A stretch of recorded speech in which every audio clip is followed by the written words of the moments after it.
వక్రతుండ మహాకాయ కోటి సూర్య సమప్రభ నిర్విఘ్నం కురు మే దేవ సర్వకార్యేషు సర్వదా. మహాగణపతయే నమః.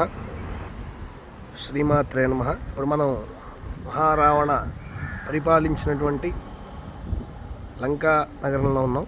శ్రీలంకలో ట్రింకోమలి అనేటువంటి పట్టణంలో ఉన్నాం. ఇక్కడ ఆ జగన్మాత అష్టాదశ శక్తిపీఠాలుగా విభజించినప్పుడు లంకాయాం శాంకరీదేవి అని ప్రారంభమవుతుంది. ఆ విధంగా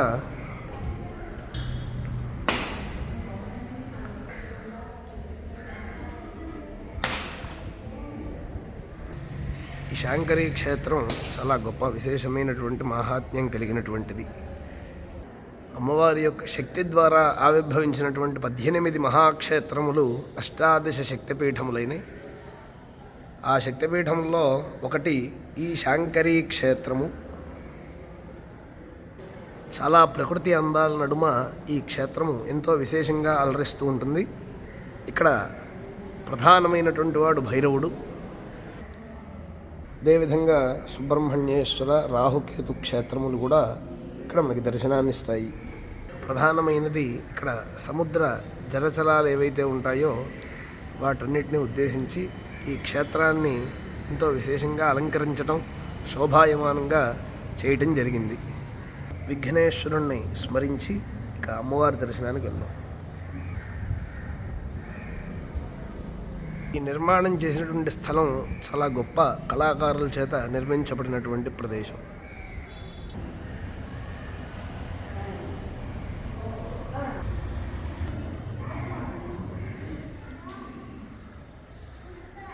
ఇక్కడ మనం చూస్తున్నాం అనేకమైనటువంటి చిత్రములు చాలా విశేషంగా కనపడుతూ ఉన్నాయి ఈ క్షేత్రంలో. చిదగ్నికుండ సంభూత దేవకార్య సముద్యత అని ఆ జగన్మాత. ఇక్కడ చూడండి, సముద్రంలో ఏవైతే ప్రధానంగా తిరిగే జలచరాలు ఉంటాయో అవన్నీ కూడా ఇక్కడ ఉన్నాయి.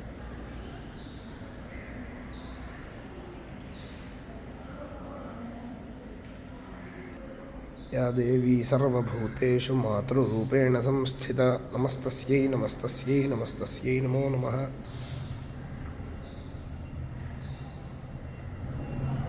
క్షేత్ర ఆస్థాన పండితులు. ఇక్కడ మహాలక్ష్మి, మహాసరస్వతి స్వరూపం, మధ్యలో అమ్మవారు కాళీ స్వరూపము. ఇక్కడ శ్రీలంకలో ట్రింకోమలి అనేటువంటి పట్టణంలో ఇక్కడ అమ్మవారిని భద్రకాళీ స్వరూపంగా అమ్మవారిని కొలుస్తూ ఉంటారు. ముందుగా విఘ్నేశ్వరుడు దర్శనమిస్తాడు. అదేవిధంగా దండపాణి సుబ్రహ్మణ్యేశ్వరుడు కూడా ఇక్కడ మనకి దర్శనమిస్తాడు. అంటే అమ్మవారి శక్తులు. ఇది అమ్మవారి యొక్క లంకలో ఉన్నటువంటి శాంకరి. దీన్నే ఇక్కడ భద్రకాళీ స్వరూపంగా అమ్మవారిని ఇక్కడ మనం కొలుస్తూ ఉంటాం. ఇక్కడ మనకి ఈ క్షేత్ర మహాత్మ్యంలో ఏ విధంగా చెప్తుందంటే, అమ్మవారి యొక్క శరీర భాగంలో ఎడమ చెవి ఇక్కడ పడింది అనేటువంటిది ఒక ప్రాశస్త్యము. రావణస్తుతి సంతుష్ట కృత లంకాధివాసిని సీతాహరణ దోషేణ త్యక్తలంకా మహేశ్వరి సజ్జనస్తుతి సంతుష్ట కదంబవనవాసిని లంకాయాం శాంకరీదేవి రక్షేత్ ధర్మపరాయణ అని ఇక్కడ అమ్మవారిని మనం కొలుస్తూ ఉంటాం. ఎవరు ఏ కోరిక కోరినా ఆ కోరిక తప్పక నెరవేరుతుందని ఈ యొక్క గుడి యొక్క ప్రాశస్త్యము. అమ్మవారికి ఎంతో విశేషమైనటువంటి అర్చనలన్నీ కూడా ఇక్కడ జరుగుతూ ఉంటాయి. ప్రతినిత్యము కూడా పౌర్ణమి, శుక్రవారముల యందు అమ్మవారికి విశేషమైనటువంటి స్నపన అభిషేకం జరుగుతుంది.